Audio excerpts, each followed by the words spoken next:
ইসলামী আমি ইসলামী যুব আন্দোলন বাংলাদেশ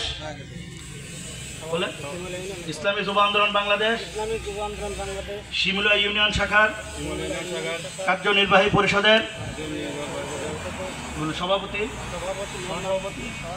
সাধারণ সম্পাদক পদে মনোনীত হয়ে আল্লাহ তাআলাকে সাক্ষী রেখে ওয়াদা করছি যে আমি আল্লাহ তাআলার সন্তুষ্টির উদ্দেশ্যে ইসলামী যুব আন্দোলন বাংলাদেশ এর সম্প্রসারণ, মজবুতি অর্জন ও মূল লক্ষ্য হাসিলের সর্বাত্মক প্রচেষ্টা চালাবো। আমার উপর অর্পিত দায়িত্ব ও আমানত যথাযথভাবে পালন করব।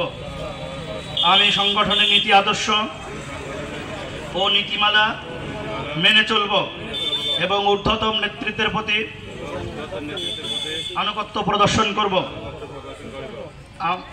যুব সমাজকে দিনের পথে একতাবদ্ধ করতে আমি জান মালের সর্বাত্মক কুরবানি করতে চেষ্টা করব। আল্লাহ তাআলা আমাকে ওয়াদা পালন করার তৌফিক দিন। আমিন। আল্লাহুম্মা সাল্লি আলা